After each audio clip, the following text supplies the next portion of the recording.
What's going on, people? We are Tottenham TV, back here for another Tottenham update. 2 weeks to go today until the transfer window slams shut, and there's so much work to do, isn't there, Sim? Everything is up in the air, literally every single thing. Kane's future, Sissoko and Aurier's future. Are we going to get any signings in? Defenders, strikers, midfielders? And with 14 days to go, like, we should have had a lot more settled. I know we got the done well to get Romero and Gil and Golini, and fair enough, but we haven't done nearly enough at this stage to really be prepared fully for the season. So it's a bit worrying, but hopefully it could be a very busy 2 weeks. Yeah, let's hope so. And the first update we got is from Fabrizio Romano talking about Lautaro Martinez, something that we was speaking about on Good Morning Tottenham today. But the update is Spurs and Atletico Madrid have offered around 70 million euros plus add-ons, 90 millions in total for Lautaro Martinez a few weeks ago. Inter turned down both proposals, and now plan to keep him. Inter will meet with Lautaro's agent tomorrow to open talks on a potential new contract. So that slams the door shut. I mean, it was obvious, though, with the noises that were coming out from his agent, wasn't it? I mean, yeah, that kind of offer, if they're not accepting that, then there's no chance we're going to up that bid. I don't even think. Even if we do sell Kane, it's going to be difficult to improve on that bid. 70 million euros plus add-ons to get it to 90 million. That's a big bid. If they're not prepared to accept that, I can't see Spurs splashing 2/3 of the Kane money on Martinez. I'm sorry, I just can't see it. It's not going to happen. So it looks like this one is nearing dead in the water, but I think at the moment, unless he rejects a contract, and then I think maybe they could be back at the table. But if he signs a contract, I think this 1 week, I think at the moment it's dead. Unfortunately, I think the Lukaku deal looks really like. I think if Lukaku didn't sign for Chelsea, this would be very much alive right now. Probably over the line already if Lukaku didn't sign for Chelsea. Let's move on. Alfredo Pedula talking about Nikola Milenkovic, saying Tottenham are ready to outbid West Ham for Nikola Milenkovic. Fabio Paratici is a big fan of the defender and has a good relationship with Fiorentina. Spurs could also discuss a deal for Dusan Vlahovic at the same time. Alistair Gold says Tottenham still really like Milenkovic and have been tracking him for a very long time. And Correa della Fiorentina, a Fiorentina publication, says Paratici would be happy to bring Milenkovic and Vlahovic to London. His idea is to complete a maxi operation that between one thing and another could bring more than 80 million euros into Fiorentina's coffers as he seeks to sort out a double deal for the pair. Yeah, and also I think there was a goal correspondent said that the reason why the Milenkovic deal fell through to West Ham is because of Tottenham's interest, and it looks like he was holding out for that. So everyone was wondering what went wrong with the deal. It wasn't really clear, but it looks like it's because Tottenham were interested, and he's more interested in going to Tottenham, which is interesting. But I think this is one, definitely considering the price. It would be stupid not to be interested in it, wouldn't we? Considering the price and the potential growth of the player, the age. We've said it before.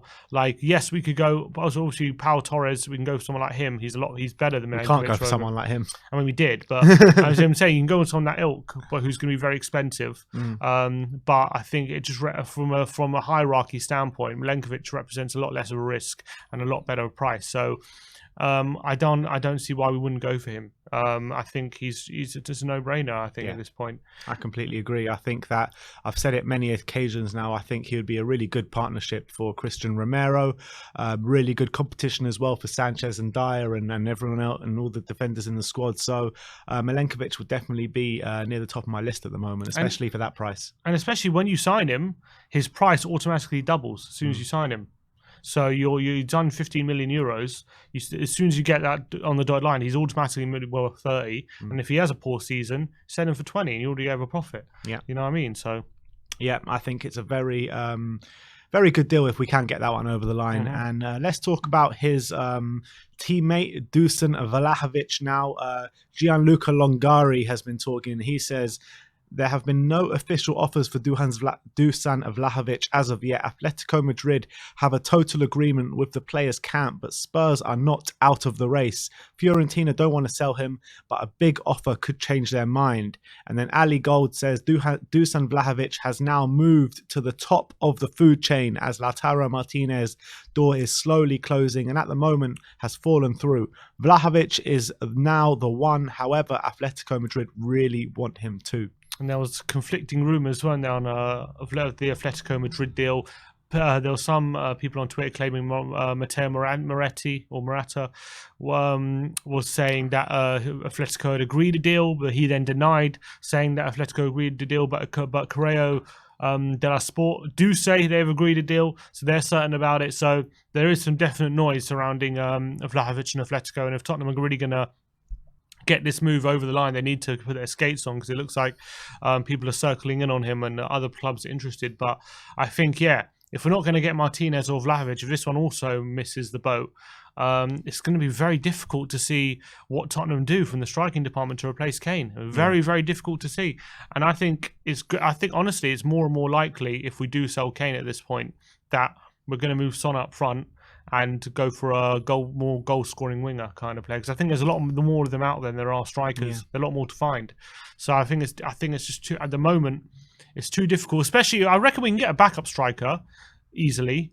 But in terms of a real star striker who's going to be starting every game, they're difficult to find. And if it's not going to be one of those two, I don't know who else there is at the moment. Yeah, I mean, if Vlahovic does go to Atletico, I can't see Kane leaving. I just can't see it. Yeah, it's going to be too difficult I can't see it.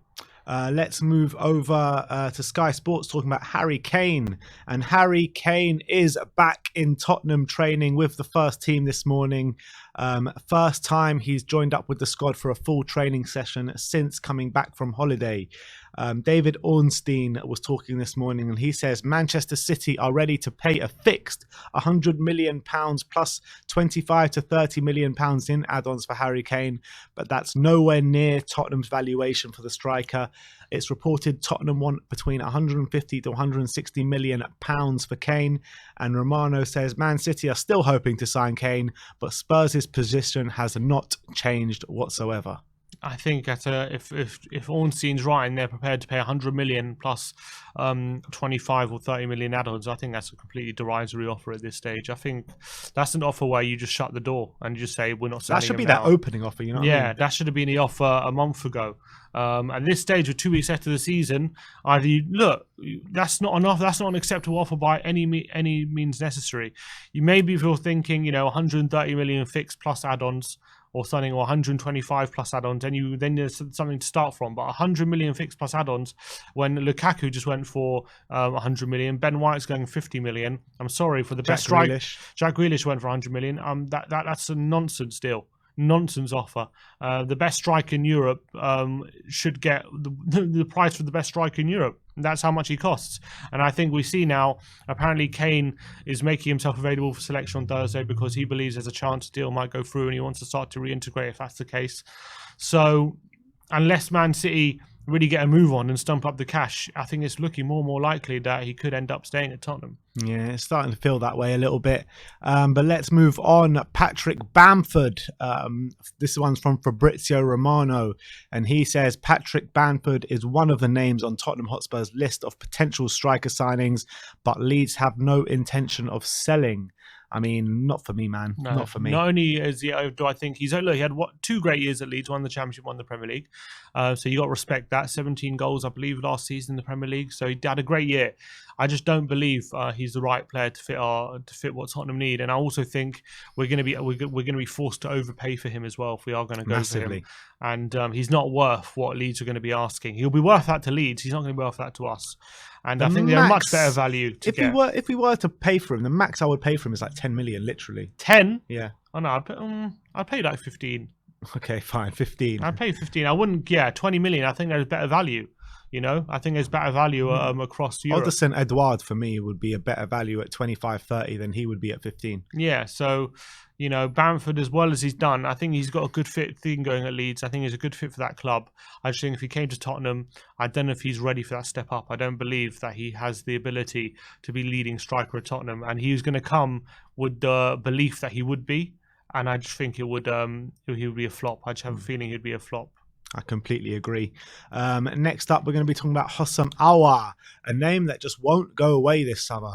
Just won't go away. Romano says that Tottenham and Arsenal are both in contact with Houssem Aouar's agent, and if Lyon gives the green light, he could be an option. I mean, if he was to come in, who would be in replacement of? Who, Aouar? Like a Winks. It has to be like a Ndombele, I'm guessing. Maybe Ndombele. I don't know, like that's the kind of position I'm thinking. Obviously, you got Winks, but like he's not, as in Winks is currently 5th choice. I don't think he's coming in to be 5th choice. You know what I mean? So it's difficult to see, really. I think he can play 4-3-3. He can maybe play in one of the wide positions, like occasionally. I wouldn't want him there on the regular. So it's difficult to really find a place for him. I think it depends how Nuno sees Lo Celso and Ndombele, and if he rates them and if he trusts them, because unless he's going to get rid of one of them, I think we've kind of got that position covered in a way.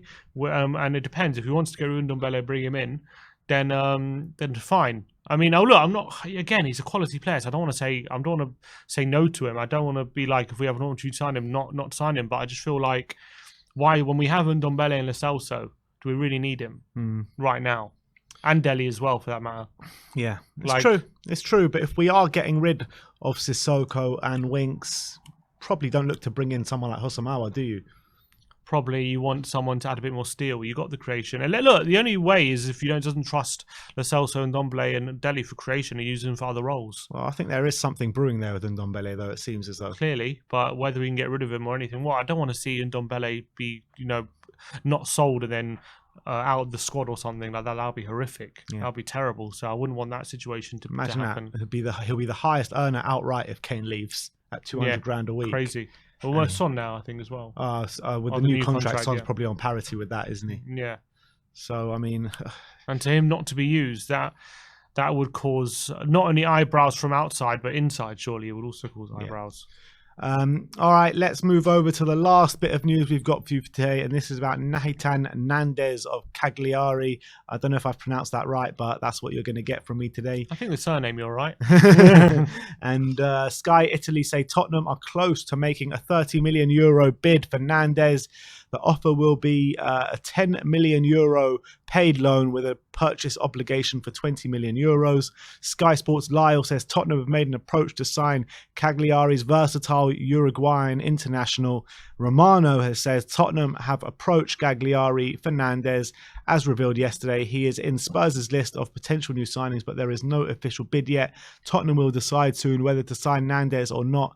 He's on the market, price tag around 25-30 million euros. And the last one is from La Repubblica, say Cagliari midfielder Nandez still wants to move to Inter and is not interested in joining any clubs inside the Premier League. Maybe we're telling Inter, look, now they give us Martinez, or we're going to get this Nandez guy, all right? Just lower the fee, or we're going to steal Nandez from. I doubt that's happening. But this one seems like a Sissoko or Winks replacement. Yeah, that's what I'm saying. If Sissoko or Winks leaves, I think this guy looks like he's going to add a bit more steel to the squad, a bit more depth in the defensive midfield positions, and a bit of versatility as well. Obviously, I haven't seen too much of him, but he does have 30 caps for Uruguay for in the central midfield area. Cagliari seem to rate him very highly, and a lot of Italian journalists I've seen talk about him, and they seem to all think he's a player who could definitely add a lot of value. I don't know too much about him, I must say. For that price, it seems quite steep, but if they really believe that he's a player that is worth adding to the squad, if Paratici believes it, then I'm all for it. And I believe, look, I think if Sissoko does leave, I think we do need another centre midfielder to cover and add depth. Because otherwise, if Skip or Højbjerg get injured, what are we going to do? You know what I mean? We're short. So I do think that player is kind of required if Sissoko leaves. I'd much rather not. Yeah, I don't want to. Even if Sissoko stays, I'd much rather not use him. But I'm gonna have no choice if he's in the squad. So hopefully this one we get a good fee for Sissoko and he comes in. We'll have to wait and see. Again, other priorities probably more pressing, but I mean, I'm not going to say no to a more added depth to the central midfield areas. All right, so that is your Tottenham update for today. Let me know in the comment section below if you have any thoughts regarding any of the news we've brought to you today. Like, subscribe and comment. And as always, come on you Spurs.